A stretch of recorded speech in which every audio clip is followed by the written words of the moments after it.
எல்லாருக்கும் வணக்கம். இன்றைக்கி நம்ம இந்த வீடியோவில் என்ன பார்க்க போகிறோம்னு சொன்னால் கணக்கீட்டு சமன்பாடு. கணக்கீட்டு சமன்பாட்டின் மூடாக வணிக மண்டலம் நடைபெறக்கூடிய கொடுக்கல் வாங்கல்களை எப்படி கணக்கு வைக்க போகிறோம் அப்படிங்கிறத இந்த அலகு தேர்ச்சி 2ல் உங்களுக்கு பார்க்கக்கூடியதாக இருக்கும். அதே நேரம் தேர்ச்சி மட்டம் 2.1ல் வணிக அலகு என்ன கருனா என்ன, வணிக அலகு ஒன்றின் கொடுக்கல் வாங்கல்கள் என்னென்ன, அதே நேரம் பண அளவீட்டு என்ன கரு பற்றி உங்களுக்கு அறியக்கூடியதாக இருக்கும். கணக்கீட்டு சமன்பாடை எப்படி கட்டி எழுப்பியிருக்காங்க, கொடுக்கல் வாங்கல்களானவை சொத்துக்கள், பொறுப்புக்கள், உரிமையாண்மை என்பவற்றில் ஏற்படுத்தும் தாக்கங்களை எப்படி கணக்கீட்டு சமன்பாடினூடாக முன்வைக்கலாம் அப்படிங்கிறதெல்லாம் இந்த தேர்ச்சி மட்டம் 2.1ல் பார்க்கக்கூடியதாக இருக்கும். அதே நேரம் என்ன படம் கான்செப்ட் மேப்புக்கு வந்தீங்கன்னு சொன்னால் கணக்கீட்டு சமன்பாட்டின் அடிப்படைகளாக சொத்துக்கள், பொறுப்புக்கள், உரிமையாண்மை. சொத்துக்கள், பொறுப்புக்கள், உரிமையாண்மையில் கொடுக்கல் வாங்கல்கள் எப்படி தாக்கத்தை ஏற்படுத்தும், ஒன்று குறைவடையலாம், அதிகரிக்கலாம். இது பண அளவீட்டு எண்ணக்கருவின் அடிப்படையில் பணத்தினால் அளவிடக்கூடியது குறைவடையலாம், அதிகரிக்கலாம் என்று கணக்கு வைக்கப்படுகிறது. அதே நேரம் கணக்கீட்டு அலகுனா என்ன, நிறுவனம் வேறு, உரிமையாளர் வேறு என்று சொல்கிறது தான் கணக்கீட்டு அலகு. இது அலகுசார் எண்ணக்கருன்னு சொல்லி நம்ம முன்னுக்கு பாடங்களில் படிக்கக்கூடியதாக இருக்கும். அப்படியே உதாரணமாக ஒரு நிறுவனத்தில் கணக்கீட்டு சமன்பாடு எப்படி வேலை செய்யுதுன்னு சொன்னால், ஒரு நிறுவனத்திற்கு உதாரணமாக ஒருத்தர் ஒரு பிஸ்னஸ் ஆரம்பிக்கிறாருன்னு சொன்னால் அதுக்கு முதல்ல ஒரு இன்வெஸ்ட் பண்ணுவார். அந்த இன்வெஸ்ட்டை நம்ம மூலதனம்னு சொல்லுவோம். மேலதிகமாக ஒரு மோட்டார் வாகனத்தையோ அல்லது ஒரு தளபாடத்தையோ அவர் வணிக நடவடிக்கை பயன்படுத்துறதுக்காக அவர் முதல்லையே கொண்டு வந்து நிறுவனத்துக்காக வழங்குவார். அப்போ அது ஒரு மூலதனமாக கருதுவோம், அதுவும் சொத்தாக பயன்படுத்தப்படும். உதாரணத்துக்கு சல்மான் சில்லறை விற்பனையகம் அதண்ட ஒரு தகவல் தந்திருக்காங்க. இதை பார்த்தீங்கன்னு சொன்னால் 1 சல்மான் 2007 1 திகதிக்கு தனக்கு சொந்தமான ரூபாய் 5 லட்சமும் ரூபாய் 7 லட்சம் பெறுமதியான மோட்டார் வாகனத்தையும் ஈடுபடுத்தி சில்லறை விற்பனையகம் ஒன்றை ஆரம்பிக்கிறார் அவர். அப்போ 5 லட்சம் பெறுமதியான காசையும் 7 லட்சம் பெறுமதியான மோட்டார் வாகனத்தை அவர் போட்டு சில்லறை விற்பனை ஒன்று ஆரம்பிக்கிறாருன்னு சொன்னால் சொத்து, பொறுப்பு, உரிமையாண்மை இந்த ஈக்குவேஷனில் சொத்துக்களில் 12 லட்சம் அதிகரிக்கிற அதே நேரம் உரிமைக்காக ஒரு 12 லட்சம் பங்களிப்பு செஞ்சுருக்கிறா இந்த கொடுக்கல் வாங்கலின் மூலமாக நமக்கு அறியக்கூடியதாக இருக்கும். அதே நேரம் 1 சில்லறை வியாபாரத்து விற்பனைக்காக அவர் ரூபாய் 1 லட்சம் பெறுமதியான பொருட்கள் உடன் காசுக்கு கொள்வனவு செய்கிறார். அப்போ இது சொத்துக்கள் அதிகரிக்கும், காசு குறைவடையும். வணிக பயன்பாட்டிற்காக 1 ரூபாய் 1,50,000 பெறுமதியான தளபாடங்களும் பொருட்களும் சியானா தளபாட கம்பெனியிடமிருந்து கடனுக்கு வாங்கியிருக்கார். அப்போ பொறுப்புகள் அதிகரித்து சொத்துக்கள் அதிகரிக்கும், தளபாட பொருட்கள் சொத்துக்கள் அதிகரிக்கும். மாதாந்த ரூபாய் 10,000 சம்பள கொடுப்பனவு ஒப்பந்த அடிப்படையில் ஊழியர் ஒருவரை இணைத்து கொள்கிறாரு. ஆனால் ஒப்பந்தம் செஞ்சுருக்கிறாங்களே தவிர அவர் ஊழியத்துக்கு செலுத்தினதாகவோ அவர் வேலை செஞ்சதாகவும் இங்கே சொல்லலை. அதனால இது கணக்கீட்டு சமன்பாட்டில் எந்தவித தாக்கத்தையும் ஏற்படுத்தாது. வணிகத்தின் மோட்டார் வாகனத்திற்காக எரிபொருள் செலவாக ரூபாய் 10,000 செலுத்தப்பட்டுள்ளது. அப்போ இது செலுத்தப்பட்டிருக்குன்னு சொன்னால் செலவுகள் உரிமையில் தாக்கத்தை ஏற்படுத்தும். அதே நேரம் செலவு செலுத்தப்பட்டிருக்கிறதுனால காசாக செலுத்தப்பட்டிருக்கலாம். அதை நம்ம சொத்துக்களில் குறைவடைஞ்சதாக காட்டுவோம். சியானா கம்பெனிக்கு 25,000 காசு செலுத்தியிருக்காங்க. அப்போ இது பொறுப்புகள் குறைவடையும், காசு குறைவடையும். சல்மானின் வீட்டை திருடர்கள் உடைத்து விளைவாக ரூபாய் 1,50,000 பெறுவதான சேதம் ஒன்று ஏற்பட்டிருக்கு.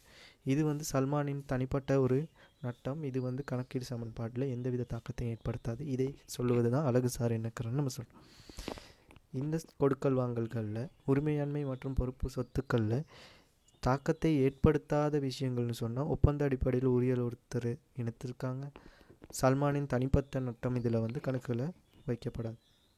இந்த விஷயங்களை நீங்கள் நுண்ணிப்பாக கவனித்து கொள்ளுங்கள். அதே நேரம் எனக்கு சின்ன விஷயம்னு சொல்லியிருக்காங்க. உரிமையாண்மை எப்படி 12 லட்சம் அதிகரிச்சிருக்கு, சொத்து பொறுப்புகளில் வங்கி காசாக கொண்டு வந்தது 5 லட்சமும் மோட்டார் வாங்கின 7 லட்சம்னு சொல்லி 12 லட்சம் வச்சுருக்காங்க. உரிமையாண்மையில் மொத்தமாக 12 லட்சம் அதிகரிச்சிருக்கு. பொறுப்பில் எந்தவித மாற்றமும் இல்லை, அவர் உரிமைக்கு தான் பங்களிப்பு செஞ்சுருக்காரு. அடுத்த விஷயமாக ஒரு கணக்கீட்டு சமன்பாடுன்னு தெரிஞ்சுக்கொள்கிறதுக்கு முதல் கட்டமாக நீங்கள் இந்த சொத்துனா என்ன, பொறுப்புகள்னா என்னன்னு வேறுபாடுகளை நீங்கள் அறிஞ்சிருக்கணும். சொத்துக்கள்னு சொன்னால் கடந்த கால நிகழ்வொன்றின் பெறுபேறாக தோற்றம் பெற்றிருப்பதும் எதிர்கால பொருளாதார நலனொன்று உட்பாய்ச்சப்படுவதும் வணிகத்தினால் கட்டுப்படுத்தக்கூடியதுமான வளங்கள் சொத்தொன்றாகும். அதாவது கடந்த கால கொடுக்கல் வாங்கல் நிகழ்வொன்றின் பெறுபேறாக உருவாகியிருக்கணும், எதிர்காலத்தில் நலனொன்று உட்பாய்ச்ச பெனிஃபிட் ஒன்று நிறுவனத்துக்கு கிடைக்கக்கூடியதாக இருக்கணும், வணிகத்தினால் கட்டுப்படுத்தக்கூடியதாக இருக்கணும். அதே நேரம் வளங்கள் தான், அந்த மாதிரியான வளங்களை ரிசோர்ஸை நம்ம சொல்லுவோம், சொத்துக்கள்னு சொல்லுவோம். உதாரணத்துக்கு காசு, நிறுவனத்துக்கு நடவடிக்கைகளுக்கு பயன்படுத்தப்படும் மோட்டார் வாகனங்கள், தளபாடங்கள், இந்த மாதிரி விஷயங்களை சொத்துக்கள்னு சொல்லுவோம். அதனால் கடந்த கால கொடுக்கல் வாங்கலின் விளைவாக தோற்றம் பெற்றிருக்கும். இதை தீர்ப்பனவே செய்யும் பொழுது வளங்கள் வெளிச்செல்லக்கூடிய நிகழ்கால கடப்பாடு ஒன்று காணப்படும். இதை நம்ம பொறுப்புகள் அப்படின்னு சொல்லுவோம். பொறுப்புகளுக்கு உதாரணமாக வங்கி கடன் பெற்றிருக்கலாம், கடன் கொடுத்தோர், இவர்களெல்லாம் பொறுப்புகள்னு சொல்லுவோம். இதை நம்ம நடைமுறை பொறுப்புகள், நடைமுறை அல்லா பொறுப்புகள்னு பிரிப்போம். அதே மாதிரி சொத்துக்களை நடைமுறை பொறுப்புகள், நடைமுறை அல்லா சொத்துக்கள்னு பிரிப்போம். நடைமுறை பொறுப்புகள்னு சொல்கிறது 1 வருடத்துக்குட்பட்ட பயனை தரக்கூடிய சொத்துக்கள். அதே நேரம் 1 வருடத்துக்கு மேற்பட்ட பலனை தரக்கூடியது நடைமுறை அல்லா சொத்துக்கள் அப்படின்னு சொல்லுவோம். அதே மாதிரி தான் நடைமுறை பொறுப்புகளும் 1 வருடத்துக்குள்ளே தீர்க்கக்கூடியது நடைமுறை பொறுப்புகள், 1 வருடத்துக்கு மேலான காலம் எடுக்கக்கூடியது நடைமுறை அல்லா பொறுப்புகள்னு சொல்லுவோம். இந்த விஷயங்கள் உங்களுக்கு மேலதிகமாக அறிவுகள் இதில் நான் மேலதிகமாக விளங்கப்படுத்த போகிறதில்லை. ஏன்னு சொன்னால் எல்லாருமே ஆல்ரெடி படிச்சிருப்பீங்க. இந்த யூடியூப்புங்கிற ரிசோர்ஸை பயன்படுத்துறதுக்கு காரணம் என்னன்னு சொன்னால் மாணவர்கள், இதில் இருக்கிற விஷயத்தை நீங்கள் அறிஞ்சிருக்கிற விஷயத்தை கொஞ்சம் மேலோட்டமாக மறுபடி ஒரு ரிகப் பண்ணிக்கிறதுக்காக தான் நிறையா பேர் வருவீங்க. தவிர முதல்ல இருந்து உங்களுக்கு படிச்சுட்டு போக வேண்டிய அவசியம் இருக்காது. அதுக்காக தான் இந்த வீடியோஸ் நான் பண்ணுறதும் போடுறதுக்கான காரணமும் அதுதான். கொடுக்கல் வாங்கல்கள் கொடுத்துருக்காங்க. இந்த அட்டவணை உங்களுக்கு என்ன சொல்லியிருக்குன்னு சொன்னால் இரட்டை விளைவுகள் தந்திருக்காங்க. இந்த இரட்டை விளைவின் அடிப்படையில் தான் ஒரு கணக்கீட்டு சமன்பாடில் எல்லாவித கொடுக்கல் வாங்கல்களும் பதிக்கப்படும். இந்த இரட்டை விளைவுகளுக்கு மேலதிகமாக எந்த ஒரு கொடுக்கல் வாங்கல்களும் கணக்கீட்டு சமன்பாட்டில் வரக்கூடிய வாய்ப்பு குறைவு. காரணம் என்னன்னு சொன்னால் இதில் எல்லா விஷயங்களுமே தந்திருக்கிறாங்க. 1வது என்னன்னு சொன்னால் சொத்தொன்று இரட்டை விளைவு என்னன்னு சொன்னால் சொத்தொன்று குறைவடைந்து மற்றொரு சொத்தொன்று அதிகரிக்குமா. அப்போது சொத்தொன்று குறைவடைந்து மற்றொன்று சொத்தொன்று அதிகரிக்குதுன்னு சொன்னால் உதாரணமாக காசுக்கு சரக்கிருப்பு கொள்வனவு செய்கிறாங்க. அப்போ காசுங்கிற சொத்து குறைவடைந்து சரக்கிருப்புங்கிற சொல்கிற ஒரு சொத்து அதிகரிக்கும். சரக்கிருப்புங்கிறது நமக்கு ஒரு சொத்து தான், அப்போ அதிகரிக்கும். சொத்து அதிகரித்து பொறுப்பு அதிகரிக்குதான். அப்போ சொத்தும் அதிகரித்து பொறுப்பும் அதிகரிக்கணும்.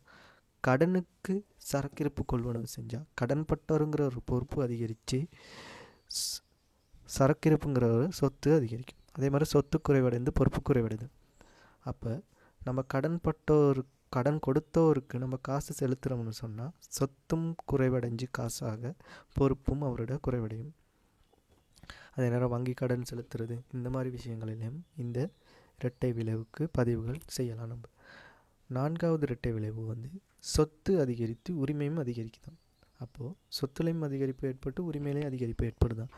அப்போ என்ன செஞ்சுருக்கிறாங்க, மேலதிகமாக உரிமையாளர் உரிமையாண்மைக்கு பங்களிப்பு செஞ்சுருப்பார். இப்போ மேலதிக மூலதனம்னு சொல்லுவோம். சொத்து அதிகரித்து உரிமையும் அதிகரிக்கும். அதே மாதிரி சொத்து குறைவடைந்து உரிமையும் குறைவடைது. அப்போ சொத்தும் குறைஞ்சி உரிமையும் குறையுதுன்னு சொன்னால் அவர் உரிமையை பங்களிக்கிற அதே வேளை நிறுவனத்தில் இருக்க காசு அவர் பற்றுறாரு. அதாவது டிராவிங்ஸ் அப்படின்னு சொல்லுவோம். அவர் தேவைகளுக்கேற்ப சொந்த தேவைக்காக காசு எடுத்து பயன்படுத்திக்கொண்டு அதை பற்றுன்னு சொல்லுவோம். அப்போ சொத்து குறைவடைஞ்சு உரிமையும் குறைவடையும். பொறுப்பு குறைவடைஞ்சு உரிமையும் அதிகரிக்குதான். அடுத்த இரட்டை விளைவு பொறுப்பு குறையுதுன்னு சொன்னால் ஒரு வங்கி கடன் இல்லையோ கடன் கொடுத்தவருண்ட பொறுப்பு குறைவடையுது, அதே நேரம் உரிமை அதிகரிக்குதான். இதை நம்ம எப்படி சொல்லலாம்னு சொன்னால் ஒரு உரிமையாளர் நிறுவனத்து கடனை தன் சொந்த பணத்தில் செலுத்தி தீர்த்தல். அப்போ அவர் மேலதிகமாக மூலதன பங்களிப்பு செஞ்சு அதே நேரம் கடனை தீர்த்து முடிக்கிறார். பொறுப்பு அதிகரித்து உரிமையும் குறைவடைதல். பொறுப்பும் அதிகரிக்குது, உரிமையாளர் அதாவது வங்கி கடன் ஒன்றை பெற்று உரிமையாளர் சொந்த தேவைக்கு பயன்படுத்திக்கிட்டாருன்னு சொன்னால் பொறுப்பு அதிகரித்து உரிமையும் குறைவடையும். இந்த விஷயங்களை பார்க்கக்கூடியதாக இருக்கும். அடுத்து உங்களுக்கு பயிற்சிகள் கொஞ்சம் தந்திருக்காங்க. இந்த கைடில் உங்களுக்கு படிக்கக்கூடியதாக இருக்கும், ஈஸியாக பார்த்துட்டு போகலாம். ஆனால் உங்களுக்கு மேலதிக பயிற்சிகள் எதுவும் செய்யணும்னு சொன்னால் இந்த ஜூம் கிளாஸுக்கு நீங்கள் ஜாயின் பண்ணிக்கலாம். இது மாணவர்கள் என்ன கடைசி டைமில் படித்து கொண்டு இருப்பாங்க. அப்போ அவங்களுக்கான ஒரு தெளிவூட்டலுக்காகவும், சில பேருக்கு வந்து அடிப்படை அறிவு கூட இல்லாமல் இருப்பாங்க, அவங்களுக்கான ஒரு தெளிவூட்டலுக்காகவும் தான் இந்த யூடியூப்பில் இந்த வீடியோஸ் வந்து அப்லோட் பண்ணப்படுது தவிர, முழுமையான அறிவுக்காகவும் அதே நேரம் முழுமையான ஒரு ஏக்கு போகக்கூடிய மாணவனுக்கான சப்போர்ட்டாக அமையுமே தவிர, இது முழுக்க முழுக்க உங்களுக்கான கம்ப்ளீட் நாலேஜை தரும் என்று சொன்னால், இது எப்படின்னு சொன்னால் கைட் பேஸ் போகிறதுனால உங்களுக்கான உதவியாக இருக்கும்னு நான் சொல்லுவேன். அதே நேரம் இந்த வீடியோவில் கம்ப்ளீட்டாக வச்சு பண்ணுங்கள், முழுமையான அறிவு உங்களுக்கு கிடைக்கக்கூடியது. ஏன்னு சொன்னால், நீங்கள் கைடே படிச்சிட்டிங்கன்னு சொன்னால் அதுக்கு மேலதிகமாக படிக்க வேண்டியது வந்து என்ன, பயிற்சிகள் தான். ஏன்னு சொன்னால் கைட் பேஸ்டு இருந்துட்டிங்கன்னு சொன்னால் கைடில் அவ்வளோ விஷயமும் சொல்லியிருக்காங்கன்னு சொல்லலாம். அப்போ அந்த விஷயங்களை படிக்கக்கூடியதாக இருக்குது. நான் மேலதிகமாக பேச விரும்பலை.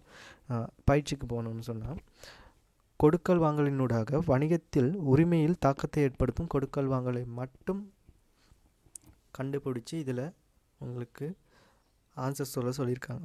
முதலாவது, அருண் காசாக ரூபாய் 5 லட்சம் இட்டு வணிகம் ஒன்றை ஆரம்பிக்கிறார். அப்போ அது வந்து நம்ம காசாக கொண்டு வந்து சொத்துன்னு சொல்லுவோம்.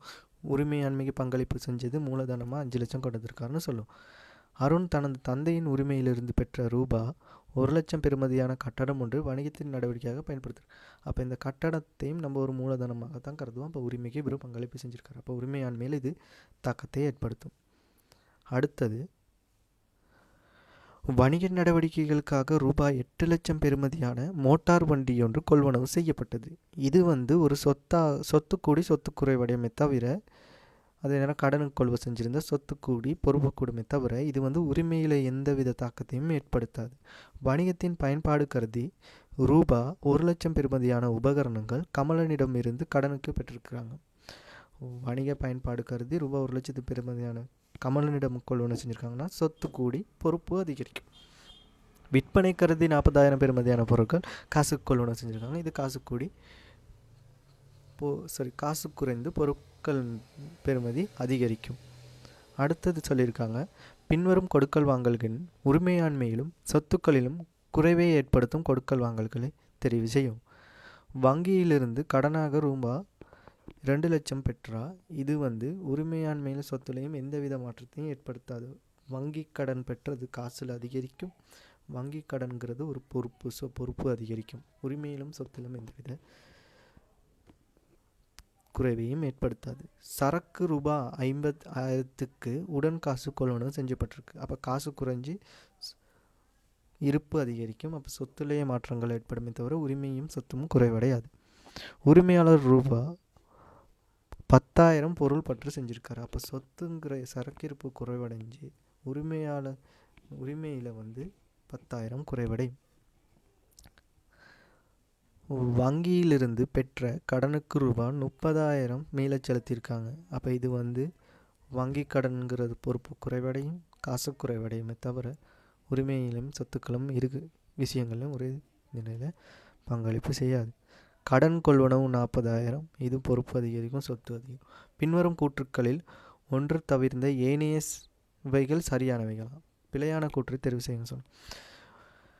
முதலாவது, உரிமையாளர் தவிர்ந்த வேறு பிரிவினர்கள் வணிக வளங்களுக்காக பங்களிப்பு செய்யாதுள்ள போது கணக்கீட்டு சமன்பாடானது சொத்து உரிமையாளர் சரிதானே. உரிமையாளர் தவிர்ந்த வேறு யாரும் பங்களிப்பு செய்யலைன்னு சொன்னால் பொறுப்புகள் எதுவும் இருக்காது. அப்போ சொத்து சமன் உரிமையாண்மைன்னு சொல்லுவோம்.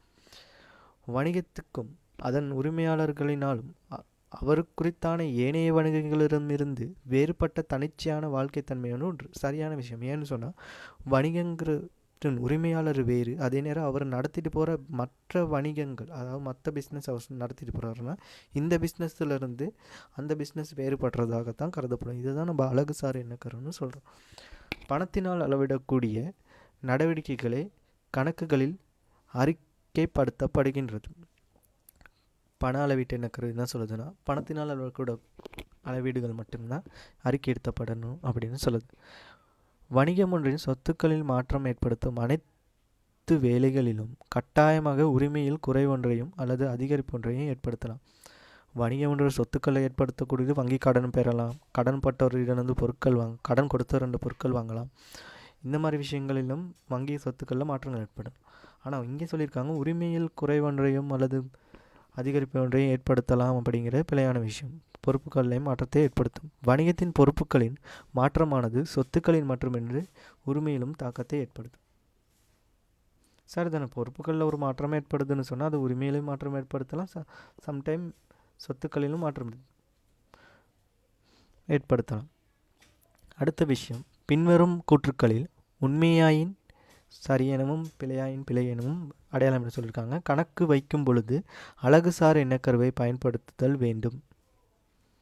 கணக்கு வைக்கும்போது அழகுசார் சரிதானே, நிறுவனம் வேறு உரிமையாளர் வேறு, அப்போ தானே பற்று நம்ம மேலே பற்றுக்களை சரியாக இனங்காண்டு கூடியதாக இருக்கும். அதனால் இது சரியானதுன்னு சொல்கிறோம்.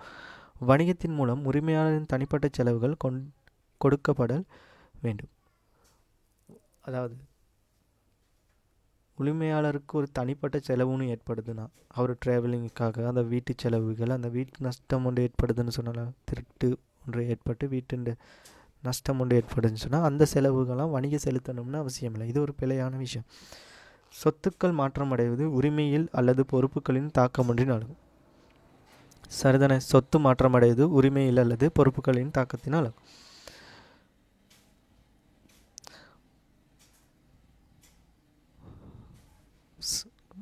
சொத்துக்கள் மாற்றம் அடைவது உரிமையில் அல்லது பொறுப்புகளின் தாக்கம் ஒன்றினால் ஆகும். இல்லை, இது ரெண்டு ஒன்றில் தாக்கம் ஒன்றினால் மட்டும் இல்லை. இந்த விஷயம் பிழையான விஷயம். ஏன்னு சொன்னால் சொத்துக்களினாலே மாற்றம் அடையலாம், காசு குறைஞ்சு பொருட்கள் அதிகரிக்கலாம், இந்த மாதிரி விஷயங்களும் நடைபெறலாம். அப்போ அது பிழையான விஷயம். உரிமையாளருக்கு தொடக்கத்தில் இடப்படும் மூலதனத்துக்கு மேலதிகமாக மூலதனத்தை இட முடியாது. இது ஒரு பிழையான விஷயம். அப்போ மேலதிக மூலதனம்ங்கிறது எங்கேருந்து வருது? அப்போ உரிமையாளருக்கு தொடக்கத்தில் இடப்படும் மூலதனத்துக்கு மேலதிகமாக மூலதனம் இடக்கூடியதாக இருக்கும். அப்போ இது பிழையான கருத்து. உரிமையாளர் ஒருவருக்கு பல வணிகங்கள் உள்ள போது அவ்வனைத்தும் ஒரே வணிகம் ஒன்றாக கருதி கணக்கு வைத்தல், இதுவும் பிழையான விஷயம். கணக்குசார் எண்ணக்கரு இங்கே மீறப்பட்டது. அடுத்த கணக்கு ஒன்று தந்திருக்காங்க, கணக்கீட்டு சமன்பாடு பிரதியிட்டே உங்களுக்கு தந்திருக்காங்க. இதில் உங்களுக்கு சொல்லியிருக்க விஷயம் என்னென்னா, இந்த பதியப்பட்டிருக்க விஷயங்களுக்கு கொடுக்கல் வாங்கல நீங்கள் எழுதுங்க அப்படிங்கிற விஷயத்தான் இங்கே சொல்லியிருக்காங்க. ஜானகி 2017 ஜனவரி 1 வணிகத்தை ஆரம்பிப்பதற்கும் ஈடுபடுத்தப்பட்ட சொத்துக்களையும் முதலாம் வாரத்தில் இடம்பெற்ற கொடுக்கல் வாங்கல்களின் இரட்டை விளைவினையும் சமன்பாட்டு தன்மைக்கேற்ப இங்கே சொல்லியிருக்காங்களா. அதாவது கொடுக்கல் வாங்கல் என்னென்னு சொல்லியிருக்கிறாங்க. அதை கொடுக்கல் வாங்கல் என்ற தன்மை இந்த கொடுத்துருக்காங்க. காணி, கட்டிடம், மோட்டார் வாகனம் இப்படி சொல்லியிருக்காங்க. சொத்துக்கள் எப்படி மாற்றம் ஏற்படுத்திருக்கு, உரிமையாண்மையில் பொறுப்புக்களில் எப்படி மாற்றத்தை ஏற்படுத்திருக்குன்னு இந்த விஷயங்களை சொல்லியிருக்காங்க. இப்போ முதலாவது, மேற்காட்டப்பட்ட ஒவ்வொரு கொடுக்கல் வாங்கலையும் பெருமானங்களோடு விபரிக்கவும். ரெண்டாவது சொல்லியிருக்காங்க, முதலாம் வார இறுதியில் மொத்த சொத்துக்கள், மொத்த பொறுப்புக்கள், மொத்த உரிமையாண்மை என்பவற்றை காட்டவும். நான் இன்னைக்கு அப்படியே உங்களுக்கு கணக்கு செஞ்சு காட்டியிருக்கிறேன். இது முதலாவது நான் உங்களுக்கு தகவலை சொல்கிறேன், மைண்டில் போட்டுக்கொள்ளுங்க. காணி கட்டிடம் 5 லட்சம், காணி கட்டிடம் 30 கட் பண்ணியிருக்காங்க 500, மோட்டார் வாகனம் 2000, காசு 1000. அப்போ மொத்தமாக அவர் மூலதனத்துக்கு பங்களிப்பு செஞ்சுருக்கிறாரு. காணி கட்டிடம் 500, மோட்டார் வாகனம் 2000, காசு 1000, இதெல்லாம் உரிமையாண்மைக்கு 8000 அவர் பங்களிப்பு செஞ்சுருக்கிறாரு. அப்போ இது ஒரு மூலதனமாக நம்ம கருதுகிறோம். அப்போ இது உரிமையாளர் மூலதனமாக காணி கட்டிடம், மோட்டார் வாகனம், காசு, அதுக்கு பக்கத்தில் பெறுமதியை போட்டுக்கிட்டிங்கன்னா சொன்னால் அந்த தகவலை நம்ம எழுதக்கூடியதாக இருக்கும், கொடுக்கல் வாங்கல் எழுதக்கூடியதாக இருக்கும். காசு குறைஞ்சிருக்கு 500, சரக்கிருப்பு அதிகரிச்சு. அப்போ காசுக்கு சரக்கிருப்பு 5 லட்சம், 500 பெறுமதியான சரக்கிருப்பு காசு கொள்வனவு செய்யப்பட்டிருக்கு.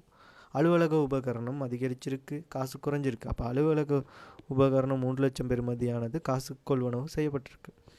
காசு அதிகரிச்சிருக்கு 8 லட்சம்.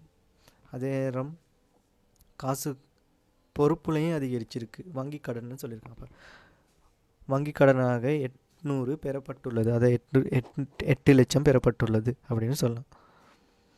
காசு 200 குறைஞ்சிருக்கு சொத்தில், அதே நேரம் உரிமையாண்மையில் குறைஞ்சிருக்கு. அப்போ இது நம்ம என்னன்னு சொல்லலாம், உரிமை குறைஞ்சிருக்கு தான். இந்த விஷயத்தை ஒரு செலவு செஞ்சுருக்காருன்னு சொல்லலாம். காசாக செலுத்திய மின்சார கட்டிடம், இந்த மாதிரி விஷயங்களை நம்ம சொல்லலாம். அடுத்தது மூன்றாவது ஒன்று சொல்லியிருக்காங்க. உங்களுக்கு கைட் பேஸ்டாக போகிறதுனால இந்த விஷயங்களை பார்க்கக்கூடியதாக இருக்கும். ஏன்னு சொன்னால் சில பேர் சயின்ஸ் படிச்சுட்டு வந்திருப்பாங்க, A level முதலாவது தரம், அப்புறம் மேக்ஸ் படிச்சுட்டு வந்திருப்பாங்க. அந்த மாதிரி விஷயங்களில் இப்போ இந்த எக்ஸாம் கிட்ட வருது இல்லையா, அந்த மாதிரி ஆட்களுக்கு வந்து நிறைய கிளாஸஸ் போகக்கூடிய வாய்ப்பு குறைவு.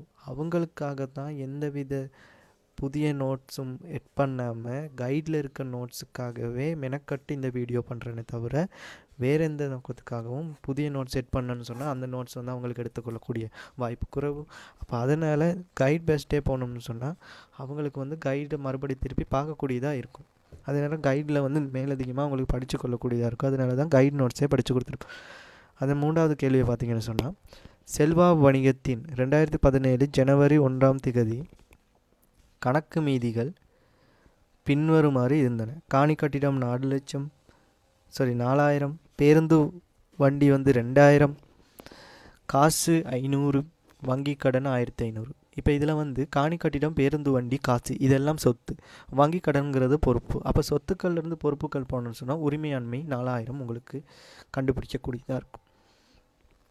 சரியா இந்த விஷயம்? அப்புறம் ஜனவரி மாத முதல் வார நடவடிக்கைகள் பின்வருமாறு தந்திருக்காங்க. ரூபா 50க்கு பண்டங்கள் வாங்கப்பட்டன. அப்போ இது வந்து காசுக்கு வாங்கியிருப்பாங்க. காசு குறைஞ்சி பண்டங்கள் அதிகரிச்சிருக்கும். இது சரக்கிருப்பு அதிகரிச்சிருக்கும்.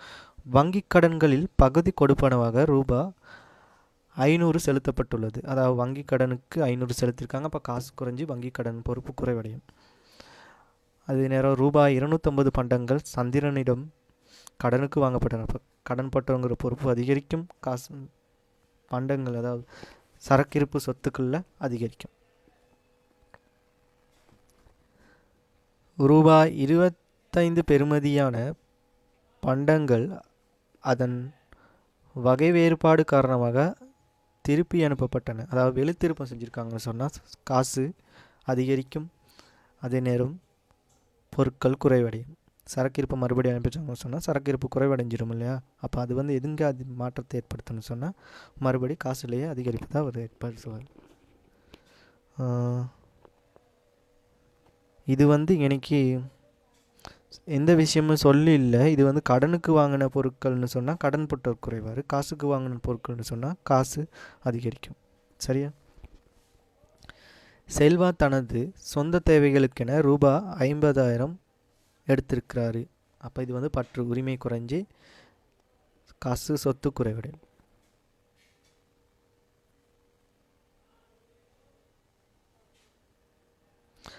அடுத்தது இந்த கேள்வியில் தான் கேட்டிருக்காங்க, சொத்து உரிமையாண்மை பொறுப்பு என்னும் சமன்பாட்டில் இந்த விஷயங்களை நீங்கள் பதியக்கூடியதாக இருக்கும். அப்போ நான் கொடுத்த உங்கள் நாலேஜை வச்சு நீங்கள் இந்த விஷயங்களை செஞ்சு கொள்ளுங்கள். மேற்குறித்த கொடுக்கல் வாங்கல்களின் பின்னர் மொத்த உரிமையாண்மை, மொத்த சொத்துக்கள் மற்றும் மொத்த பொறுப்புகளின் பெருமானங்களை குறிப்பிடுக. சரியா? இதை செஞ்சு கொள்ளக்கூடியதாக இருக்கணும் உங்களுக்கு. அடுத்தது தேர்ச்சி மட்டம் 2.2. உரிமையாண்மையில் மாற்றத்தை ஏற்படுத்தும் காரணிகள் என்னென்ன? உரிமையாண்மை தேறிய சொத்துக்கள் என்னென்ன? உரிமையாண்மை அல்லது தேறிய சொத்து, உரிமையாண்மைக்கு இன்னொரு பேர் நம்ம தேறிய சொத்துக்கள்னு சொல்லுவோம். தேறிய சொத்துக்களினூடாக லாபம் அல்லது நட்டத்தை கணக்கிடுவர். அதாவது லாபம் அல்லது நட்டம் கண்டுபிடிச்சோம்னு சொன்னால் அதை தேறிய சொத்துக்கள்னு சொல்லுவோம். இதை உரிமையாண்மையில் நம்ம கொண்டு போய்ட்டு நிதி நிலைமை கூட்டில் சேர்த்து விடும். அதே மாதிரி இங்கே பார்த்தீங்கன்னு சொன்னால் என்ன கருப்படம் சொல்லுது?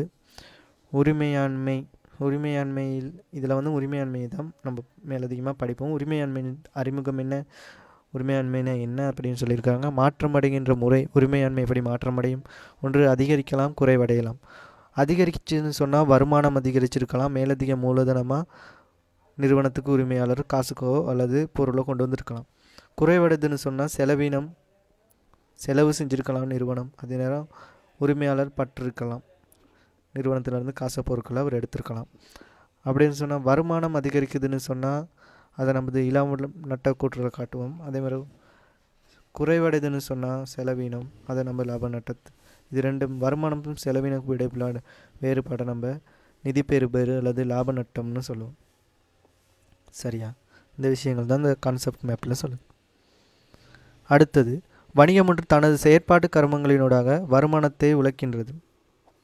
அதாவது ஆப்பரேஷன் ஆக்டிவிட்டீஸ்னால தான் ஒரு வருமானத்தை உழைக்குது. அதாவது பொருட்களை உற்பத்தி செஞ்சு விற்பனை செய்கிறதுனால வருமானத்தை உழைக்குது. அப்படி இல்லைனா வாடகைக்கு விட்டுறதுனால வருமானத்தை உழைக்குது.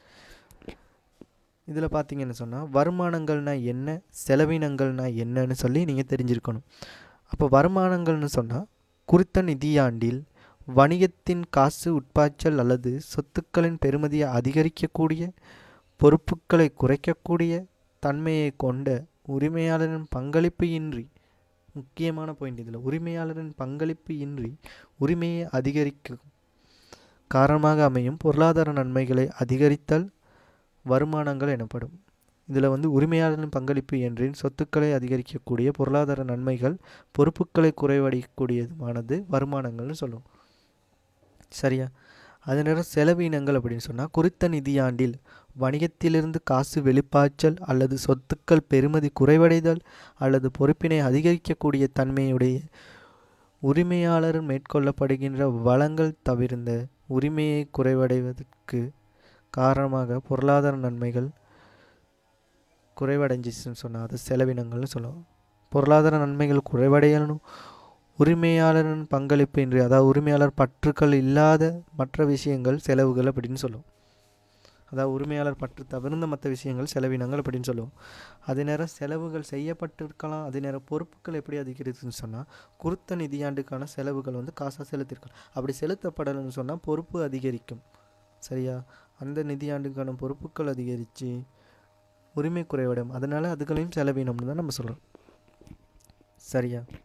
செலுத்த வேண்டிய செலவுகள் அது அப்படின்னு சொல்லுவோம். செலவுகளை மிஞ்சியதாக காணப்படுகின்ற வருமானம் லாபம் எனப்படுவதுடன் வருமானத்தை மிஞ்சியதான செலவினம் நட்டம் எனப்படும். இது பேசிக் திங்ஸ்.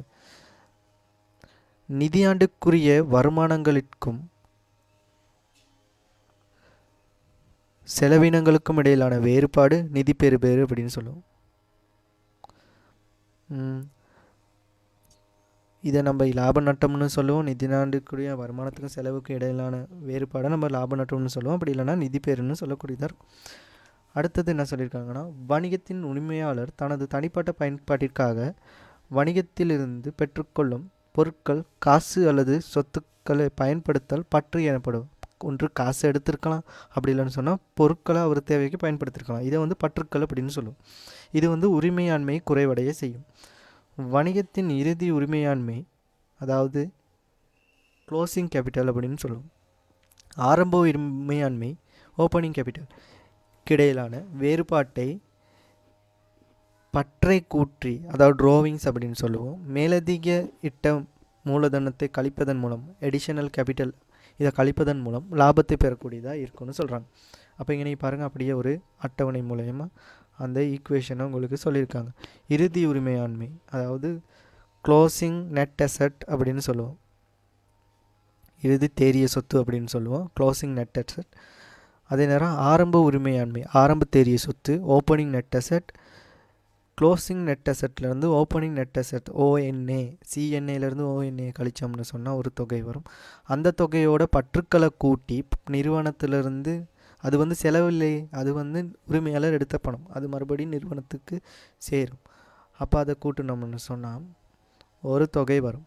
அந்த தொகையிலிருந்து மேலதிக மூலதனம், எடிஷனல் கேபிட்டல், அது வருமானம் இல்லையே, அதை கழிச்சோம்னு சொன்னால் நமக்கு இலாப நட்டம் வரும். அப்போ வருமானத்தினாலும் செலவினாலும் ஏற்பட்ட மாற்றங்கள் மட்டும்தான் இங்கே இருக்கும். பற்றுக்களாலேயோ மேலதிகமாக இட்ட மூலதனத்தினாலேயோ ஏற்பட்ட மாற்றங்கள் இந்த தேறிய சொத்தில் இருக்காது. அதுதான் நம்ம லாப நட்டம்னு சொல்கிறோம். இதுக்கான equation profit and loss equal closing net asset minus opening net asset plus drawings minus AC, அதாவது அடிஷனல் கேபிட்டல்னு சொல்கிறோம். PNL equal CNA minus ONA plus D minus AC. இந்த ஈக்குவேஷன் ஞாபகம் வச்சுக்கொள்ளுங்க. அடிக்கடி கேள்விகள் வரக்கூடிய ஒரு ஈக்குவேஷன் தான் இந்த ஈக்குவேஷன்.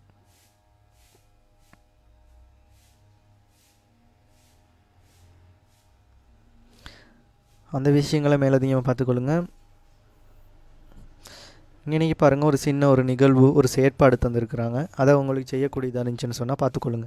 பின்வரும் நிகழ்வுகளை உள்ளடக்கிய செயற்பாட்டு பத்திரங்களின் நிலப்பிரதிகளை வகுப்பில் உள்ள 4 மாணவர்களுக்கு குழுக்களாக பிரித்து வழங்க சொல்லியிருக்காங்க. இது ஒரு செயற்பாடு ஒன்று.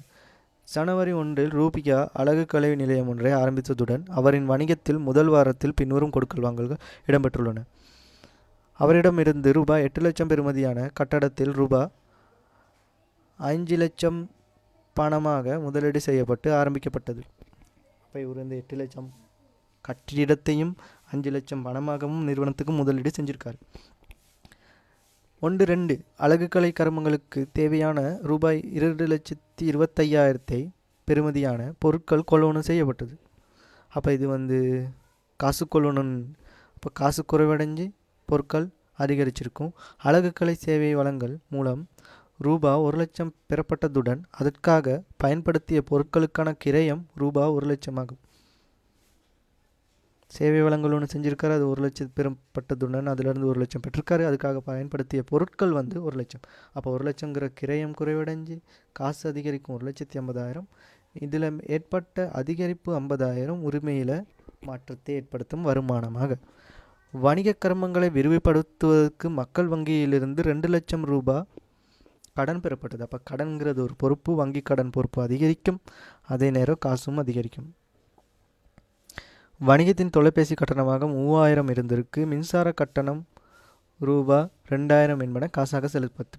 அப்போ தொலைபேசி கட்டணம், மின்சார கட்டணம்னு சொல்லி உரிமையை குறைவடை செய்யும். காசாக 500 குறைவடையும். உதவியாளரின் சம்பளமாக ரூபாய் 10,000 செலுத்தப்பட்டுள்ளது. அதாவது உதவியாளரின் சம்பளமாக, அதாவது ஒரு மேனேஜ்மெண்ட்டுக்காக யாராவது போட்டிருக்கலாம், அதுக்காக அவர் 10,000 செலுத்தியிருக்காரு. அப்போ அது வந்து ஒரு செலவு. அப்போ வந்து உரிமையை குறைவடை செய்யும், சொத்துக்களையும் குறைவடை செய்யும். ரூபிகாவின் தனிப்பட்ட தேவைக்காக வணிகத்திலிருந்து எடுத்த பணம் 4,000.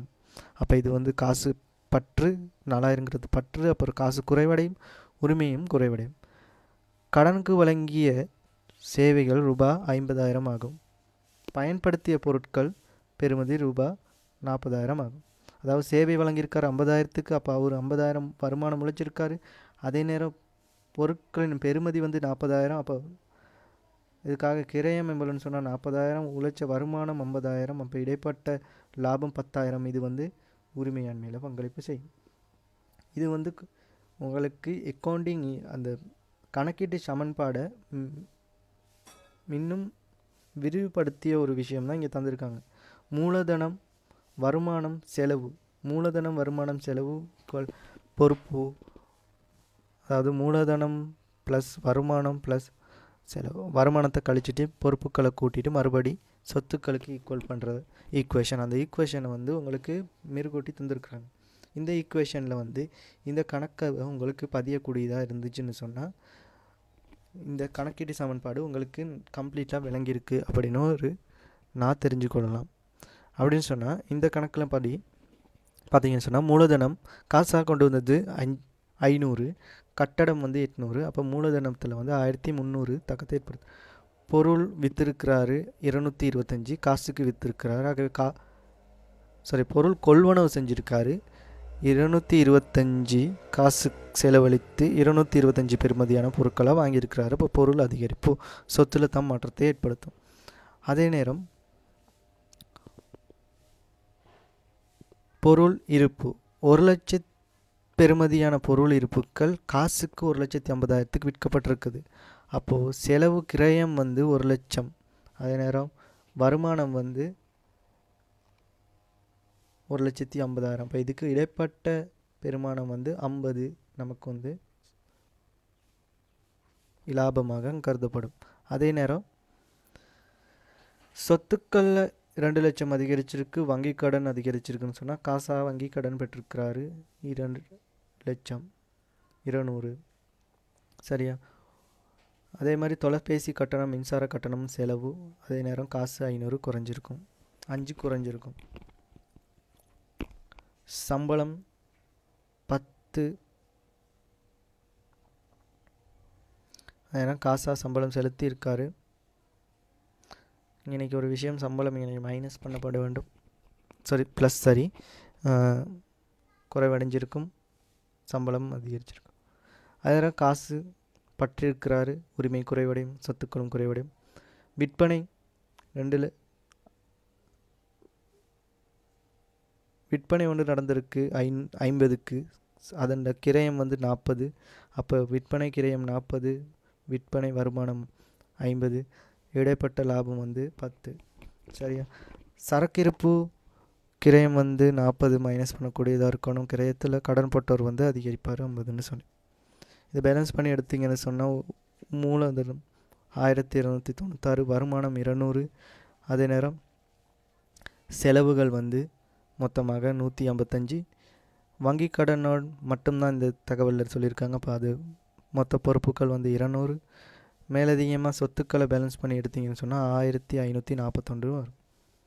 இதை வச்சுக்கிட்டு நம்ம இந்த நிறுவனத்தின் லாபம் அல்லது நட்டத்தை கணிக்கக்கூடியதாக இருக்கணும். லாபத்தை எப்படி கணிக்கலாம்னு சொன்னால் மொத்த வருமானத்திலிருந்து மொத்த செலவுகளை கழிச்சோம்னு சொன்னால் லாபம் நமக்கு வரக்கூடியதாக இருக்கும். மொத்த வருமானம் வந்து 200, லாபம் வந்து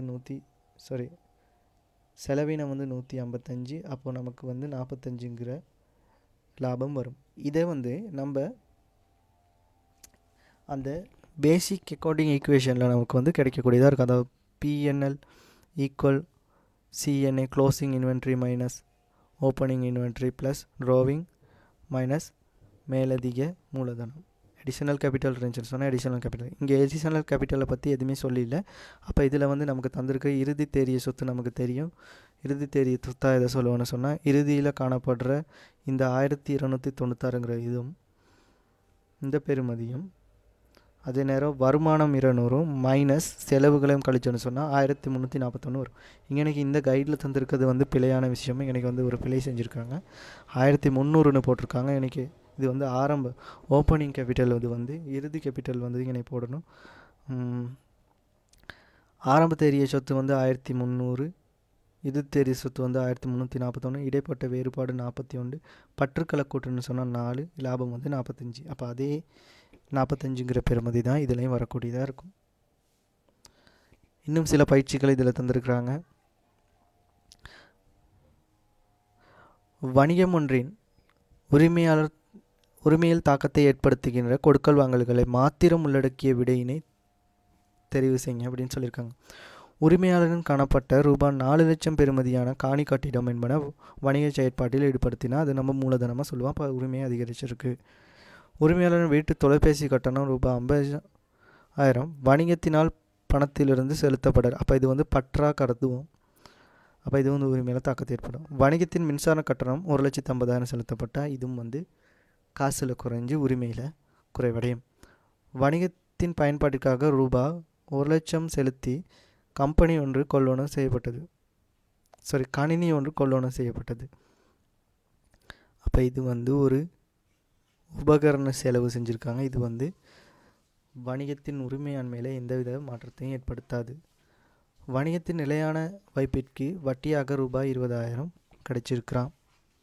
அப்போ இது வந்து வட்டி வருமானம். அப்போ வருமானம்ங்கிறது வந்து உரிமையாண்மையில் மாற்றத்தை ஏற்படுத்தும், ஒரு அதிகரிப்பை ஏற்படுத்தக்கூடிய ஒரு விஷயம். அடுத்ததுக்கு போனீங்கன்னு சொன்னால் பின்வரும் கூற்றுக்களில் வெற்றிடங்களுக்கு பொருத்தமான சொல்லை வழங்கப்பட்டுள்ள உள்ளீடுகளிலிருந்து தெரிவு செய்து எழுதுக அப்படின்னு சொல்லியிருக்காங்க. செயற்பாட்டு வரும் வணிகம் ஒன்றுக்கு மேலதிகமாக உரிமையாளரால் ஈடுபடுத்தப்படுகின்ற வளங்கள் மேலதிக மூலதனம். அது தெரிஞ்ச விஷயம் உங்களுக்கு. அதே நேரம் இது உரிமையை அதிகரிக்கும். வணிக கர்மங்களை மேற்கொள்ளும் போது பல்வேறுபட்ட களை ஏற்க வேண்டி இருக்கும். அதாவது கர்மங்களை மேற்கொள்ளும் போது, வணிக ஆக்டிவிட்டீஸை மேற்கொள்ளும் போது செலவுகளை ஏற்க வேண்டியிருக்கும். அது வந்து உரிமையை குறைவடைய செய்யும். வணிகத்தின் உரிமையாளர் வணிகத்திலிருந்து அகற்றும் வளங்களின் நிதிசார் பெறுமதியை வந்து பற்றுன்னு சொல்லுவோம். இவ்வகையான கொடுக்கல் வாங்கல் காரணமாக உரிமை குறைவடையும். வணிகத்தின் பல்வேறு செயற்பாடுகள் காரணமாக பல்வேறு பெறுவனவுகள் கிடைக்கப்பெறும். இவை வருமானம். அதாவது செயற்பாட்டு கர்மங்கள் காரணமாக உரிமையை குறைவடை செய்கிறது செலவுகள். அதே நேரம் செயற்பாட்டு காரணமாக பெறுவனவுகள் பெற்று அதை வருமானம்னு சொல்லுவோம். இவ்வாறான கொடுக்கவங்கள் உரிமையை அதிகரிக்கும். வணிகத்தின் உரிமையாளருக்கு வணிகம் தொடர்பில் காணப்படுகின்ற உரிமை அல்லது உரித்து அதை நம்ம உரிமைன்னு சொல்லுவோம்.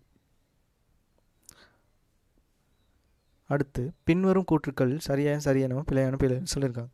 வருமானம் காரணமாக வணிகத்தின் உரிமையை அதிகரிக்கும்.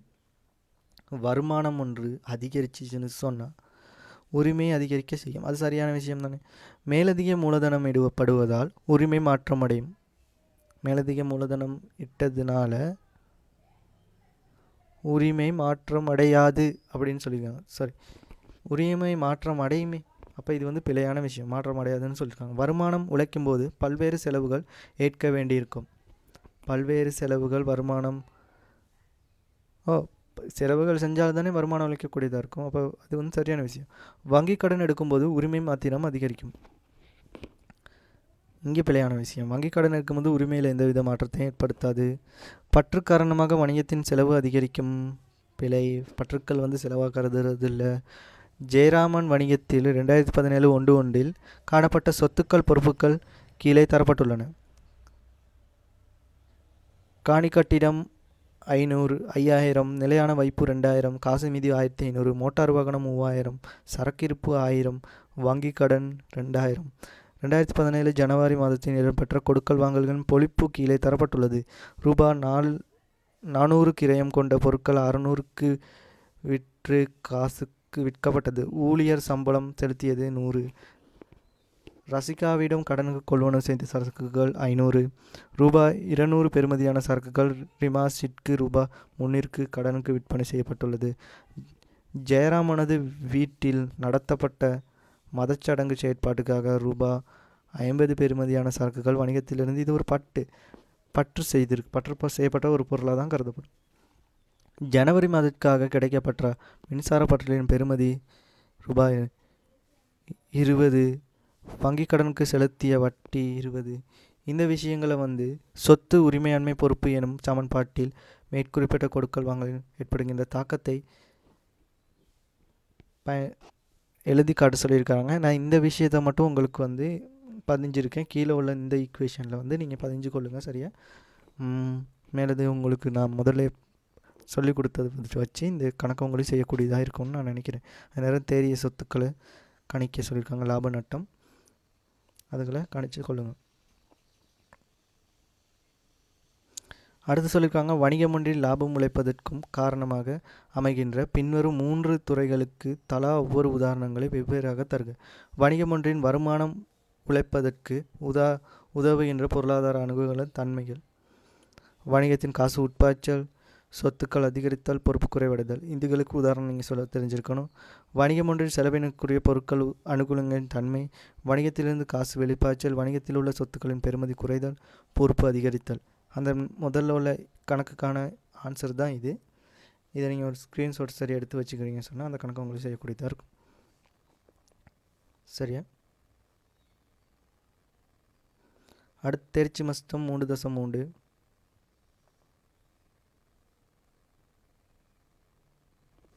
சரி, 2.3 கணக்கீட்டு சமன்பாட்டினூடாக வருமான கூற்றினை நிதி நிலைமை கூற்றினையும் தயாரித்தல். முக்கியமான விஷயம் இதில் தான் கணக்கீட்டு சமன்பாடை வச்சுக்கிட்டு ஒரு நிதி நிலைமை கூற்றையும் ஒரு வருமான கூற்றையும் எப்படி தயாரிக்கிறதுன்னு பார்ப்போம். இதில் வந்து இணைதல் என்ன கருணா என்ன, வருமான கூற்று நிதி நிலைமை கூற்றுக்கள் எப்படி விளக்குறது, கணக்கீட்டு சமன்பாடுனாக வருமான கூற்று தயாரிக்கிறது, அதுக்கப்புறம் நிதி நிலைமை கூற்றை தயாரிக்கிறோம். கான்செப்ட் மேப் எடுத்தீங்கன்னு சொன்னால்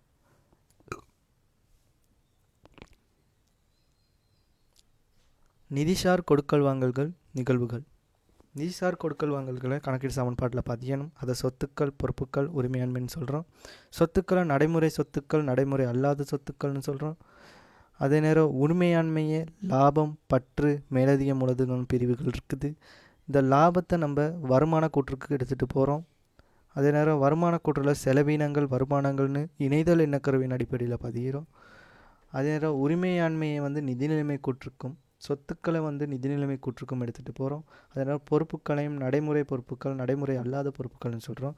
இதுகளையும் அப்படியே நம்ம நிதி நிலைமை கூற்றுக்கு எடுத்துகிட்டு போகிறோம். இந்த வருமான கூற்றில் வர விஷயங்கள்லையும் நிதி நிலைமை கூற்றுக்கு நம்ம எடுத்துகிட்டு போவோம்.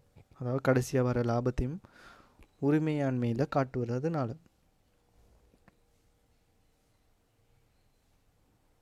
இங்கே ஒரு செயற்பாடு உங்களுக்கு தந்திருக்கிறாங்க. இதை நீங்கள் செய்யக்கூடியதாக இருக்கணும். வடிவேல் வணிகத்தின் 2017 1/1 காணப்பட்ட சொத்துக்கள் பொறுப்புகள் பின்வருமாறு. சொத்துக்கள் பொறுப்புகள்: காணி கட்டிடம் 7000, மோட்டார் வண்டி 2000, சரக்கிருப்பு 1600, கடன்பட்டோர் 300, காசு 100.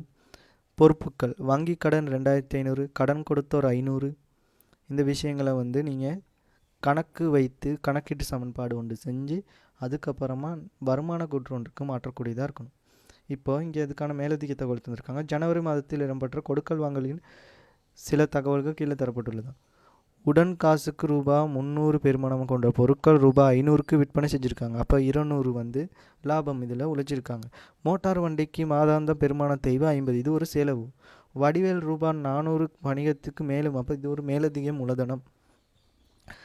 ரூபா 400 பெறுமதியான பொருட்கள் 600க்கு கடன் விற்பனை செஞ்சால் 200 வந்து விற்பனை வருமானம் 600 விற்பனை வருமானத்தின் மூலம் 200 வந்து லாபம் உழைச்சிருக்காங்க. வடிவேல் செய்த பொருள் பற்று, அப்போ இது வந்து பற்றாக பொருள்களில் குறைவடையும், இறுதி இருப்பை குறைவடை செய்யும். அது பழைய பத்திரிகை விற்பனை மூலம் 10ங்கிற பெறுமதியை அவங்க வந்து காசாக பெற்றிருக்காங்க. அது 10,000 தான். அப்போ அது வந்து அவங்களுக்கு ஒரு வருமானம். கொடுத்த கழிவு 50, அப்போ கொடுத்த கழிவுங்கிறது வந்து ஒரு செலவு. அதாவது கடன்பட்டவர்கிட்ட இருந்து 5 லட்சம் நம்ம காசு வாங்குறதுக்குன்னு சொன்னால் அதில் 50,000 கழிச்சுக்கிறோன்னு சொன்னால் அப்போ நமக்கு 50,000 வந்து நஷ்டம். அப்போ அது வந்து கொடுத்த கழிவு வந்து ஒரு நட்டமாக கருதப்படும் ஒரு செலவு. கடன்பட்டவரிடமிருந்து ரூபா 500 கடனை தீர்ப்பதற்காக ரூபா 4 பெறப்பட்டது. இதை தான் இங்கே மேலே சொல்லியிருக்காங்க. 50 கடன் கொடுத்தவருக்கு ரூபா 300 செலுத்தப்பட்டது. பெற்ற கழிவு 30, பெற்ற கழிவுகள் 30 ஆகும். ரூபாய் 80 வட்டி உள்ளடங்களாக செலுத்திய கடன் தவணை கட்டணம் ரூபாய் 280 ஆகும். அப்போ வட்டிங்கிறது உரிமையில் தாக்கத்தை ஏற்படுத்தும். வங்கி கடனாக 200 குறைவடையும். காசில் வந்து மொத்தமாக 280 குறைவடையும். மாதத்திற்காக செலுத்திய சம்பள தொகை 80, அப்போ இது வந்து காசுலையும் குறையும், உரிமையிலையும் மாற்றத்தை ஏற்படுத்தும். இந்த விஷயங்களை வந்து காணி கட்டிடம், மோட்டார், சரக்கு, கடன் போட்டோர் காசு, இதை வந்து மேலும் விரிவுபடுத்திய ஒரு ஈக்குவேஷன் உங்களுக்கு தந்திருக்கிறாங்க. வங்கி கடன் ப்ளஸ் கடன் கொடுத்த ஒரு உரிமையாண்மை, இந்த ஈக்குவேஷன் வந்து மிக அவசியமான ஒரு ஈக்குவேஷன். அதிகப்படியாக கேட்கப்படுற கேள்விகள் வந்து லாஸ்ட் எக்ஸாமில் இந்த மாதிரி ஈக்குவேஷன் தான் அதிகமாக கேட்குறாங்க. கணக்கீடு சமன்பாடு. ஒவ்வொரு நிரல்களிலும் கூட்டுத்தொகையை பெற்றுக்கொள்வதற்கு ஆலோசனை வழங்குவோம். இதை வந்து உங்களுக்கு சொல்லியிருக்காங்க. இது வந்து எப்படி நிரல்களில் பதியப்படணும்னு சொல்லி இதை உங்களுக்கு செய்யக்கூடிய மாதிரி தான் இருக்கும். காணி கட்டத்தில் மாற்றத்தை ஏற்படுத்த விஷயங்களை பதியக்கூடியதாக இருக்கும். இதில் உங்களுக்கு மேலதிகமாக சொல்லணும்னு சொன்னால் உரிமையாண்மையின் மாற்றத்தை ஏற்படுத்தும் கொடுக்கல் வாங்கல்களை தனித்தனியாக இனங்கணக்கூடியதாக இருக்கணும். பற்று, உரிமையாளர் வணிகத்திலிருந்து எடுத்துக்கொண்ட பொருள் அல்லது காசு பற்று, காசுகளை தான் நம்ம பற்றுகன்னு சொல்லுவோம். உரிமையை இது குறைவடை செய்யும். உதாரணத்துக்கு ஒரு பொருள் பற்று ரூபா 1 லட்சம் செஞ்சிருக்கிறாரு. மேலதிக மூலதனம், உரிமையாளர் வணிகத்தை நடத்தி செல்லும்போது அவரால் வணிகத்தில் ஈடுபடுத்தப்படும் மேலதிக சொத்துக்கள் மேலதிக மூலதனம்னு சொல்லுவோம். வடிவேலு மேலதிகமாக வணிகத்தில் ஈடுபடுத்திய காசு 400, இது வந்து மேலதிக மூலதனம்னு சொல்லுவோம். வருமானம், மேலதிக மூலதனத்தை தவிர்த்து, அதாவது உரிமையாளர் பங்களிப்பு தவிர்த்து உரிமையாண்மையை அதிகரிக்கக்கூடிய கொடுக்கல் வாங்கல்களை தான் நம்ம சொல்லுவோம் வருமானம்னு சொல்லி. உடன் காசுக்கு விற்பனை செஞ்சுருக்காங்க 500, கடன் விற்பனை செஞ்சுருக்கிறாங்க 600, பெற்ற கழிவு 300, பழைய பத்திரிகைகள் 10. செலவுகள், பற்றுக்கள் தவிர உரிமையாண்மை குறைக்கும் கொடுக்கல் வாங்கல்களாகும். விற்பனை கிரயம், இது வந்து எல்லாமே செலவுகளாக சொல்லுவோம். பற்றுக்களை தவிர்த்த உரிமையாண்மை குறைக்கக்கூடிய விஷயங்கள் எல்லாமே செலவுகள். இதில் விற்பனை கிரயங்கள் வரும். விற்பனை கிரயங்கள் வந்து உடன் காசுக்கு விற்றதுனால 300 விற்பனை கிரயம், கடன் விற்பனையின் போது 400, கொடுத்த கழிவு வந்து 50, கடன் வட்டி, ஊழியர் சம்பளம், மோட்டார் வாகன பெருமான தேய்வு, இதெல்லாம் செலவுகளாக சொல்லுவோம். வருமானங்கள் செலவினங்களை தனித்தனியாக இனங்கண்டு நிதியாண்டினது பெறுபேற்றை கணக்கிட முடியும். இதை நம்ம சொல்லுவோம் லாப நட்டம்னு சொல்லுவோம். வருமானம் மைனஸ் செலவினங்கள் வந்து லாப நட்டம்னு சொல்லுவோம். வருமானத்தை மிஞ்சிய செலவினங்கள் தான் லாபமாக இருக்கும். வருமானம் வந்து செலவினங்களை விட அதிகமாக இருந்துச்சுன்னு சொன்னால் லாபம், செலவினங்கள் வந்து வருமானத்தை விட அதிகமாக இருந்துச்சுன்னு சொன்னால் நட்டமாகவும் இருக்கும். இது வந்து இணையதள எண்ணக்கருவின் அடிப்படையில் வந்து லாப நட்டத்தை கணக்கிடும்போது வருமானத்தை ஈட்டுவதற்காக மேற்கொள்ளப்பட்டு செலவினங்களை சீராக்குறது வந்து இணையதள எண்ணக்கருவின் அடிப்படையில் நடைபெறுது. அடுத்த ஒரு செயற்பாடு உங்களுக்கு தருகிறோம். பிரியன் வணிகத்தின் 2016 1/1 திகதியில் 2012 31 திகதியிலும் காணப்பட்ட உரிமைகளும் அவற்றில் தாக்கத்தை ஏற்படுத்தியுள்ள கொடுக்கல் வாங்கல்களும் கீழே தரப்படும். 1/1 திகதியன்று உரிமையாண்மை 8000, 1/31 திகதியன்று உரிமையாண்மை 10,000. பிரியன் வருடத்தில் ரூபா 500 காசாகவும் 200 பெறுமதியான பொருட்கள் வீட்டு பயன்பாட்டுக்காக எடுத்திருக்கா. இப்போ பற்று இருக்காரு. இப்போ பற்றை நம்ம கூட்டணும். இறுதியில் இருக்க இந்த 10,000 பற்றுக்களை கூட்டினோம்னா 10,700. அதே மாதிரி வருட காலத்தில் பெரியனது ரூபாய் 800 பெறுமதியான மோட்டார் வண்டி ஒன்று வணிக நடவடிக்கைக்காக பயன்படுத்தப்படுது. அப்போ மேலதிகமாக மோட்டார் வண்டியை மேலதிக மூலதனம் பங்களிப்பு செஞ்சுருக்காரு. அப்போ இது வந்து மேலதிக மூலதனம். இறுதி க்ளோசிங் கேபிட்டல்லேருந்து அதை கழிக்கணும். க்ளோசிங் நன் அசெட்லேருந்து அதை கழிச்சிட்டோம்னு சொன்னால், அப்போ அவருக்கு நெட் அசெட்லேருந்து கழிச்சோம்னு சொன்னால் 10,700லேருந்து 800 கழிக்கணும். 9,900. அப்போ 8,000 போணுச்சுன்னு சொன்னால் 1,900ங்கிற லாபம் நமக்கு கிடைக்கக்கூடியதாக இருக்கும். அடுத்தது உங்களுக்கு தந்திருக்கிறது ஷாஜகான் வணிகத்தின் 12/31 முடிவடையும் நிதியாண்டின் வருமான செலவுகளும் சுருக்கம் பின்வருமாறு. ரூபாய் 4,000 பெறுமதியான சரக்குகள் ரூபாய் 6,000க்கு உடன் காசுக்கு விற்பனை செய்தல். அதே மாதிரி ரூபாய் 2,000 பெறுமதியான இருப்பு ரூபாய் 3,500 கடனுக்கு விற்பனை செய்தால் இன்றைக்கி 1,500 மாற்றம், மேலே 2,000 மாற்றம். 4,000 சரக்கு குறைவடைந்து காசு அதிகரிக்கும் 1,000. 2,000 பெறுமதியான இருப்பு குறைவடைஞ்சு 3,500 கடன்பட்டோர் அதிகரிப்பார். அப்போ 1,500 உரிமையாண்மை அதிகரிக்கும். வருடத்துக்காக ஊழியர் சம்பள கொடுப்பனவு செலவு தொகை. அப்போ செலவுகள் வந்து உரிமை குறைவடைய செய்யும். 1,000 உரிமை குறைவடைஞ்சு காசு குறைவடையும். கடன்பட்டிருந்து கடனை அளவிடும் பொழுது கொடுத்த கழிவுங்கிறது ஒரு செலவு. அப்போ உரிமை குறைவடைஞ்சு காசு கடன்பட்டோருங்கிற குறைவடைவார். மோட்டார் வண்டி பெருமான தேய்வு 50. இது வந்து தேய்வுங்கிறது வந்து சொத்து குறைவடைஞ்சு உரிமை குறைவடையும். வணிகத்தின் நிலையான வைப்புக்காக பெறப்பட்ட வட்டி வருமானம். இது ஒரு மேலதிக வருமானம். உரிமை அதிகரித்து சொத்தும் அதிகரிக்கும். உபசரணை செலவுகள் வந்து 20. இது ஒரு செலவு. உரிமை குறைவடைந்து சொத்து குறைவடையும். வருடத்தில் செலுத்த வேண்டிய மின்சார கட்டணங்கள் 40. இந்த செலவுகளை வந்து ஒரு கணக்கு வைக்கக்கூடியதாக இருக்கணும். நீங்கள் மேலதிகமாக முதல்ல தந்த கணக்குக்கு உங்களுக்கு வந்து இந்த கணக்குக்கு வந்து உங்களுக்கு வருமான கூற்று ஒன்று தயாரிச்சிருக்காங்க. விற்பனை வந்து 9,500 எப்படின்னு சொன்னால், இன்றைக்கி வந்து 6,000 விற்பனை செஞ்சுருக்கிறாங்க, 3,500 கடன் விற்பனை செஞ்சுருக்கிறாங்க. அப்போ இது வந்து மொத்த வருமானமாக 9,500 நம்ம கணக்கு வைக்கலாம். இந்த முறையின்படி வருமான கூற்றை வந்து இருமுறைகள் பண்ணி பயன்படுத்தலாம். இது வந்து பேசிக்காக நம்ம பயன்படுத்துகிறது. அப்போது விற்பனையிலிருந்து விற்பனை கிரயத்தை கழித்து மொத்த லாபத்தை எடுத்து அதுக்கப்புறம் பிற வருமானங்களை கூட்டி செலவுகளை கழிக்கிறது வந்து வருமான கூற்று தயாரிக்கிறதுக்கான ஒரு முறை.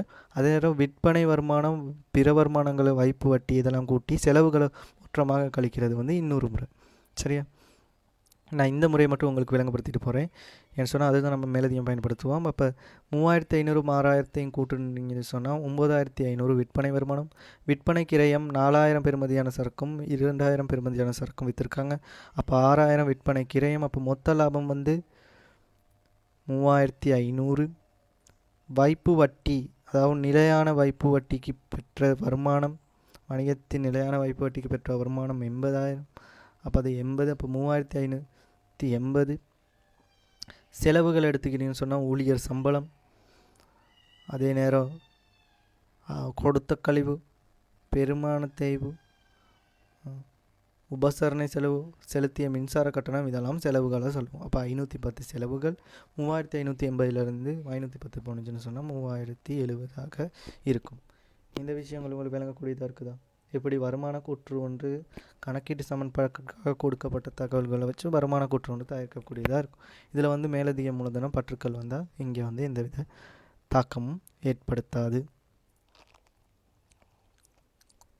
இன்னொரு செயற்பாடு கொடுத்துருக்காங்க. இதை வந்து உங்களுக்கு கைடில் செய்யக்கூடியதாக இருக்கணும். உரிமையாண்மை எப்படி கண்டுபிடிக்கிறது, நடைமுறை சொத்துக்கள், நடைமுறை அல்லா சொத்துக்கள். சொத்துக்களை மொத்தமாக நடைமுறை சொத்துக்கள், நடைமுறை அல்லா சொத்துக்கள்னு சொல்லுவோம். அப்போது நடைமுறை சொத்துக்களை மொத்தமாக கூட்டி எடுத்தீங்கன்னு சொன்னால் 45,000 வருது. அதே மாதிரி உரிமையாண்மை ஆரம்பத்தில் வந்து 40,000, ஆண்டின் தேறிய லாபம் வந்து 2,000. அப்போ 42,000 மொத்த உரிமையாண்மை. 45,000லேருந்து 42,000 ப்ளஸ் வங்கி கடனும் போணுச்சுன்னு சொன்னால் 1,000 கடன் கொடுத்தவராக இருப்பாங்க. இந்த விஷயங்களும் பேசிக் விஷயங்கள் தான் தெரிஞ்சுக்கொள்ளக்கூடாது. இந்த பேசிக்கில் சொல்லி கொடுத்துட்டு போகிறதுக்கான காரணம் என்னன்னா, நிறைய பேர் இன்னும் இந்த கணக்கீடு சமன்பாடுங்கிறது தெரியாமல் இருக்கிறாங்க. அதே மாதிரி இந்த கணக்கீடு சமன்பாடையும் நிதி நிலைமை கூற்றையும் உங்களுக்கு செய்யக்கூடியதாக இருக்கணும்.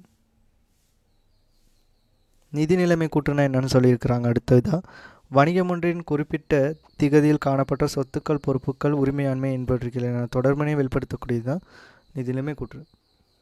உரிமையாளர்களின் ஈடுபடுத்தப்படும் மூலதனத்துக்கு லாபம் நட்டத்தையும் பற்றையும் சீராக்கிய பின்னர் கிடைக்கும் பெருமானமே உரிமையாண்மை ஆகும். அதாவது உரிமையாளரினால் ஈடுபடுத்தப்படும் மூலதனம் இருக்கு இல்லையா, அதுக்கு லாபங்களை கூட்டி லாபமும் நட்டமும் வந்துருந்துச்சுன்னா அதை சீராக்கம் செஞ்சு பற்றையும் சீராக்கம் செஞ்சோம்னு சொன்னால் அது உரிமையாண்மை அப்படின்னு சொல்கிறோம். மேலதிகமாக இன்னும் பயிற்சிகள் உங்களுக்கு தந்திருக்காங்க. இதில் பின்வரும் பதங்களை பொருத்தமான இடங்களுக்கு இட்டு பூரணப்படுத்த சொல்லியிருக்காங்க. இடைவெளிகளை குறிப்பிட்ட நிதியாண்டுக்குரிய நிதி பெறுபேற்றை கணக்கிடும்போது நிதி பெறுபேற்று அப்படிங்கிறது சொல்கிறவங்க வருமான கூற்று. ஏன்னா நிதி பெறுபேறுங்கிறது லாப நட்டத்தை சொல்கிறேன். குறித்த கால வரையறையை உழைக்கப்பட்ட லாபம் அல்லது நட்டத்தை கணிப்பதற்காக வருமானங்களுடன் அவற்றை ஈட்டுவதற்காக மேற்கொள்ளப்பட்ட செலவுகளை இணைதல் எண்ணக்கருவின் கமைவாக தொடர்புபடுத்துகிறாங்க. சரியா? வணிகம் ஒன்றின் குறித்த திகதியில் சொத்துக்கள், பொறுப்புகள், உரிமையாண்மை என்பவற்றிற்கு காட்டும் அட்டவணை நிதி நிலைமை கூற்று. சரிதான? சொத்துக்கள், பொறுப்புகள், உரிமையாண்மை என்பவற்றை அட்டவணை போட்டு காட்டினா அது நிதி நிலைமை கூற்று அப்படின்னு சொல்லலாம். வருமான கூற்றின் பிரதான நோக்கம் வணிகம் ஒன்றின் குறித்த கால வரையறொன்றிற்கு லாபம் அல்லது நட்டத்தை கணக்கிடுதல் ஆகும். வணிகம் ஒன்றின் உரிமையாண்மை தேறிய சொத்துக்கள் எனவும் அழைக்கப்படும். அடுத்ததாக இந்த ஒரு கணக்கீட்டு சமன்பாடின் மூலியமாக பதியப்பட்ட தகவல் தந்திருக்காங்க. இது அப்படியே உங்களுக்கு கொடுக்கல் வாங்கல்களை எழுதக்கூடியதாக இருக்கணும். சரியா?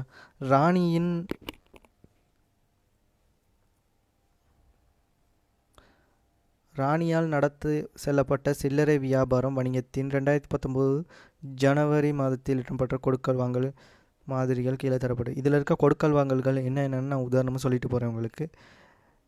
காசுக்கு சரக்கிருப்பு 80,000 பெறுமதியான சரக்கிருப்பு கொள்வனவு செய்யப்பட்டிருக்கு. சரியா? முதலாவது விஷயம்.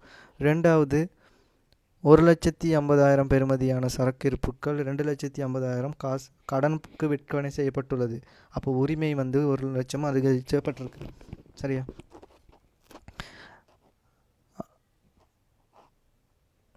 கடன்பட்டோரிடமிருந்து 2,000 கொடுத்த கழிவுடன் 28,000 பெறப்பட்டது. அப்படி இல்லைன்னா 30,000 பெறுமதியான கடன்பட்டோரிடமிருந்து 28,000 பணம் பெறப்பட்டது அப்படின்னு சொன்னால் 2,000 கழிவு வழங்கப்படும். கொடுத்த கழிவு 2,000 அப்படின்னு சொல்லலாம். சரியா? அடுத்த தகவல் பற்றிங்கன்னு சொன்னால் காணி கட்டிடம். இது காசுக்கு 10 லட்சம் பெறுமதியான காணி கட்டிடம் ஒன்று கொள்வனவு செய்யப்பட்டது. அதே நேரம் 40,000 பெறுமதியான கடன்பட்டோர் ஒருவருக்கு 4,000 பெற்ற கழிவுடன் 36,000 பணம் செலுத்தப்பட்டது அப்படின்னு சொல்லக்கூடியதாக இருக்கணும். அடுத்தது போனீங்கன்னு சொன்னால் காசில் 15,000 குறைஞ்சிருக்கா. செலுத்திய வங்கி கடன் 15,000, 3,000 வட்டி உட்பட அப்படின்னு சொல்லலாம். 3,000 வட்டியுடன் செலுத்திய வங்கி கடன் 15,000. இப்போ வங்கி கடன் தவணை பணம் 12,000, வட்டி 3,000. சரியா? அடுத்தது 7வது 8,000 சரக்கிருப்பு குறைவடைஞ்சிருக்கு. அதே நேரம் உரிமையும் குறைவடைஞ்சிருக்கு. இது உரிமையாளர் பொருள் பற்று 8,000 செஞ்சுருக்கிறாரு. அதே நேரம் அடுத்ததை பார்த்தீங்கன்னு சொன்னால் 8வது 10,000 காணி கட்டிடம் குறைஞ்சிருக்கு. அப்போ இது ஒரு பெருமான தேய்வு 10,000 உரிமையை குறைவடை செய்யும். 12 லட்சம் காசும் அதிகரிச்சிருக்கு, உரிமையாண்மை அதிகரிச்சிருக்காங்க. அப்போ மேலதிக மூலதனம் அவர் கொண்டுட்டு வந்திருக்காரு. 2,000 சரக்கிருப்பும் குறைஞ்சி இதுவும் குறைஞ்சடைஞ்சிருக்குன்னு சொன்னால் பொருட்கள் அழிவடைஞ்சிருக்கலாம். சரியா?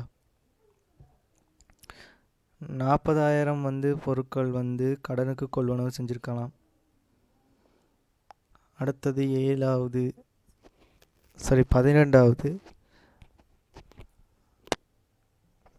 காசில் 12,000 குறைஞ்சி அப்போ ஒரு தொலைபேசி கட்டணமோ ஒரு மின்சார கட்டணமோ செலுத்தப்பட்டிருக்கணும். உரிமையும் குறைவடைஞ்சிருக்கு. இந்த விஷயங்களை சொல்லக்கூடியதாக இருக்கணும்.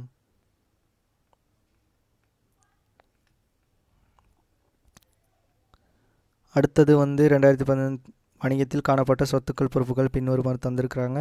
மேற்கூறும் மாறியில் காணப்பட்ட ஒவ்வொரு கொடுக்கல் வாங்கலும் அல்லது நிகழ்வுகளையும் விபரிக்க சொல்லக்கூடியதாக இருக்கணும். வருமான கூற்று நிதி நிலைமை கூற்றலை நீங்கள் இதுகளை வச்சு தயாரிக்கக்கூடியதாகவும் இருக்கணும்.